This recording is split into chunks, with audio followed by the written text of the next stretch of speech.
Assalamualaikum warahmatullahi wabarakatuh. Pada kesempatan ini kita akan melanjutkan tentang riwayat karomah Syekh Abdul Qadir Jailani.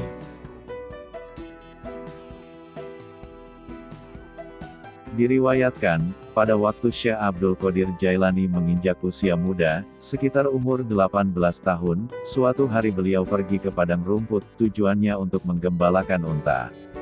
Ketika di tengah perjalanan, ada satu kejadian yang merubah jalan hidupnya.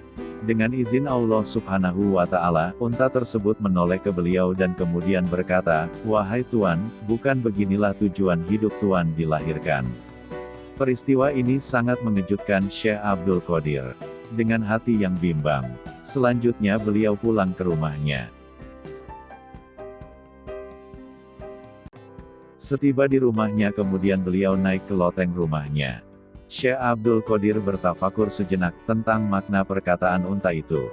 Dengan mata hatinya pada saat itu beliau dapat melihat suatu majelis yang amat besar di Arafah. Pada saat itu di Arafah sedang dilaksanakan ibadah haji. Kemudian beliau menyimpulkan tentang isyarat mata hatinya itu, bahwa beliau harus menuntut ilmu ke negeri Baghdad.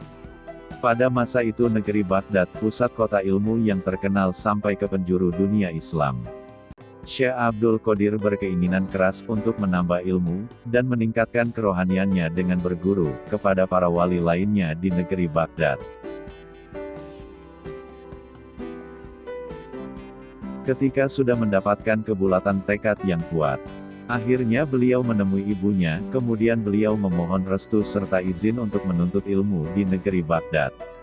Mendengar permohonan putranya itu, tanpa disadari keluarlah air mata ibunya. Ibunya membayangkan tentang kejadian yang mungkin saja terjadi kepada putranya nanti, mengingat perjalanan yang jauh, dan di sana tidak mempunyai sanak famili atau teman. Akan tetapi karena ibunya itu seorang wanita yang bersih hatinya, serta taat kepada Allah, beliau tidak menghalangi kehendak putranya itu. Walaupun nantinya ia akan tinggal sendirian, diceritakan ayah dari Syekh Abdul Qadir sudah wafat ketika usia beliau masih kecil. Kemudian ibunya mempersiapkan segala keperluan untuk bekal putranya itu. Ibunya memberikan bekal 40 keping dinar, selanjutnya uang itu dimasukkan ke dalam baju putranya, tepat di bawah ketiaknya, lalu dijahit uang itu agar tidak mudah hilang atau dicuri orang.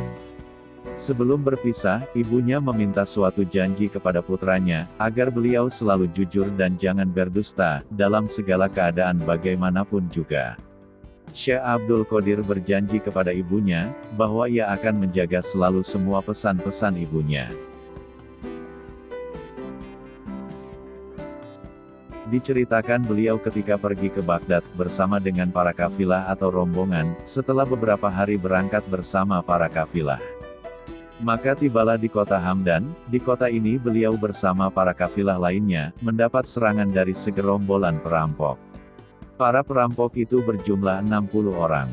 Dengan bengisnya para perampok itu, mengambil semua harta benda dan menyerang habis-habisan. Semua perampok itu, tidak ada yang memperdulikan kepada Syekh Abdul Qadir. Karena beliau tampak begitu sederhana dan miskin. Mereka berprasangka bahwa pemuda itu tidak mempunyai apa-apa.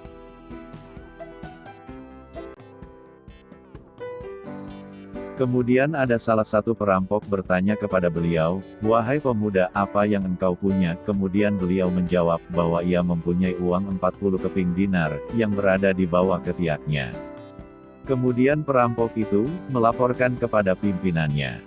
Kemudian diperintahkan agar ia membawa pemuda yang dimaksud.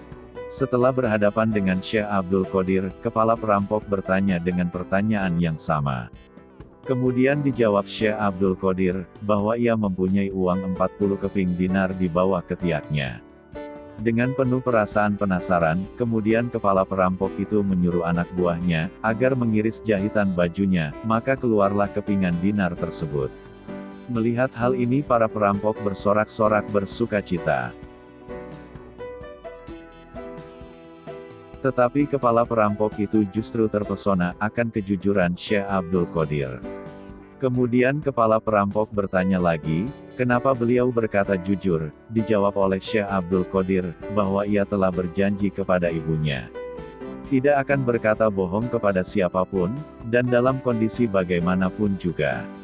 Kemudian Syekh Abdul Qadir menjelaskan, bahwa ia dalam perjalanan ini dalam rangka menuntut ilmu, apabila berkata bohong, maka tidak akan bermakna upayanya dalam menuntut ilmu. Mendengar semua penjelasan Syekh Abdul Qadir, kepala perampok itu langsung tersadar, kemudian menangis terseduh-seduh, air matanya bercucuran. Kepala perampok itu mendapatkan hidayah, berkat kejujuran Syekh Abdul Qadir. Kepala perampok merasa bahwa, selama ini banyak melanggar perintah agama, sedangkan ada seorang pemuda, yang tidak berani melanggar janji kepada ibunya. Selanjutnya kepala perampok dan seluruh anak buahnya, berjanji bahwa ia akan bertaubat, dan akan bersungguh-sungguh berhenti dari perbuatan hina dan jahat. Kemudian para perampok itu, mengembalikan semua harta benda yang dirampas, kepada para kafilah itu. Setelah kejadian itu, selanjutnya Syekh Abdul Qadir melanjutkan perjalanannya ke Baghdad. Menurut riwayat, ke-60 perampok itu menjadi murid pertama Syekh Abdul Qadir. Selanjutnya diceritakan, di antara para guru Syekh Abdul Qadir adalah, Syekh Abi Wafa Ali, Syekh Abi Ali Khotob, Syekh Abi Husain, Syekh Abi Zakaria, Syekh Abi Hoir Hamad, serta yang lainnya. Para guru Syekh Abdul Qadir memuji akan semangat, serta kesungguhan beliau dalam menuntut ilmu. Riwayat di atas bisa menjadi bukti bahwa beliau mempunyai sifat-sifat terpuji.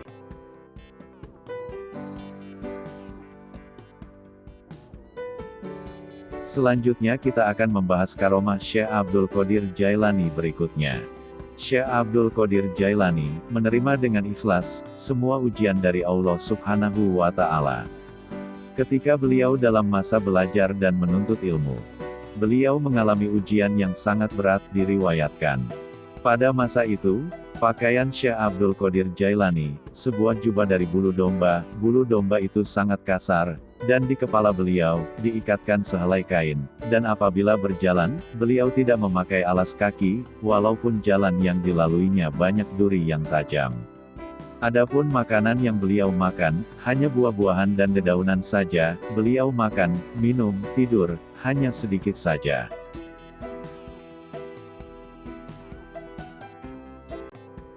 Hingga suatu hari diceritakan, sudah beberapa waktu lamanya, beliau tidak makan dan minum. Dengan kondisi badan yang sangat lemah, kemudian ada seseorang yang menghampiri beliau, melihat kondisi beliau yang lemah. Orang itu selanjutnya memberikan sejumlah uang sebagai pemberian hormat kepada pemberinya. Kemudian uang itu oleh Syekh Abdul Qadir Jailani dibelikan roti dan bubur. Selanjutnya diceritakan, ketika beliau akan menyantap makanan itu, dengan kuasanya Allah, tiba-tiba datang sepucuk surat, yang datang ke pangkuannya. Di dalam surat itu tertulis, sesungguhnya syahwat-syahwat itu, untuk para hambaku yang lemah, untuk menunjang berbuat taat, adapun untuk orang-orang yang kuat itu, seharusnya tidak punya syahwat atau keinginan. Maka setelah membaca surat tersebut, selanjutnya beliau tidak menyantap makanan itu, kemudian beliau mengambil sapu tangannya, kemudian beliau melaksanakan sholat 2 rakaat. Beliau berkesimpulan bahwa kejadian di atas merupakan ujian yang harus dijalani. Karomah Syekh Abdul Qadir Jailani selanjutnya, beliau bertemu dengan Nabi Khidir alaihi salam. Dalam kitab manakibnya Syekh Abdul Qadir diriwayatkan, pada waktu beliau memasuki negara Irak, beliau ditemani oleh Nabi Khidir alaihi salam. Pada waktu itu beliau belum memahami dan mengenal bahwa itu Nabi Khidir. Kemudian Nabi Khidir berkata kepada beliau, "Janganlah engkau termasuk orang yang mengingkari janji. Dan tinggallah engkau di tempat ini, untuk berholwat." Kemudian Nabi Khidir menunjukkan tempat yang dimaksud, dan Nabi Khidir berpesan kepada Syekh Abdul Qadir, jangan meninggalkan tempat ini, sebelum Nabi Khidir datang, untuk menjemputnya. Syekh Abdul Qadir Jailani ketika menerima ujian ini, selama 3 tahun berturut-turut, dan setiap tahunnya beliau dikunjungi Nabi Khidir alaihi salam. Ketika berholwat itu, Syekh Abdul Qadir hanya sendirian tanpa ditemani oleh siapapun. Ada juga riwayat yang menyebutkan, bahwa hampir 20 tahun lamanya, beliau berholwat di padang gurun Irak.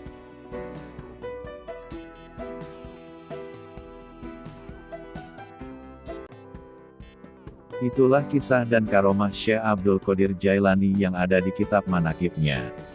Pada kesempatan yang lain kita akan menyambung riwayat selanjutnya. Terima kasih telah menonton video ini, jangan lupa like, komen, share, dan subscribe Acim Channel, agar channel ini dapat berkembang. Terima kasih.